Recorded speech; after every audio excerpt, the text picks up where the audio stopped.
ബാംഗ്ലൂരിൽ നിന്നും 5 EV full charge ആക്കി ഹൈദരാബാദിലേക്ക് യാത്ര ചെയ്തു. ഹൈദരാബാദിലേക്ക് യാത്ര ചെയ്യുമ്പോൾ നല്ല ഹൈവായിരുന്നു, നല്ല റോഡായിരുന്നു. ഹൈവ അടിപൊളി ഹൈവായിരുന്നു. പക്ഷെ 2 സൈഡുകളിലും മലകളാൽ ചുറ്റപ്പെട്ട ഹൈവായിരുന്നു. ബാംഗ്ലൂർ ടു ഹൈദരാബാദ് വരെ ഫുൾ മലകളായിരുന്നു. നല്ല ഭംഗിയായിരുന്നു അതിൻ്റെ ഇടയിൽ കൂടി യാത്ര ചെയ്യാം. പക്ഷെ ഒരു ബുദ്ധിമുട്ട് മാത്രമേ എനിക്ക് തോന്നിയിട്ടുള്ളൂ. കാരണം ബാംഗ്ലൂർ ടു ഹൈദരാബാദ് ഹൈവേയിൽ നിറച്ച് കണ്ടെയ്നറുകളാണ്. ഈ കണ്ടെയ്നറുകളുടെ ഇടയിലൂടെ ആയിരുന്നു യാത്ര. ആ ഒരു ബുദ്ധിമുട്ടുള്ളൂ. പക്ഷെ റോഡ് അടിപൊളിയായിരുന്നു. നാച്ചുറൽ ഭംഗി അത് പറയേണ്ട അടിപൊളി മലകളാൽ ഉള്ള ഒരു യാത്രയായിരുന്നു.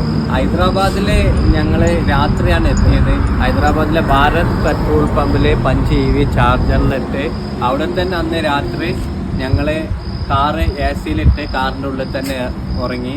രാവിലെ ഒരു 6 മണിയായപ്പോൾ വീണ്ടും ഞങ്ങൾ ഫ്രഷായി നാഗ്പൂരിലേക്ക്, ഹൈദരാബാദ് ടു നാഗ്പൂരിലേക്ക് യാത്ര തുടർന്നു.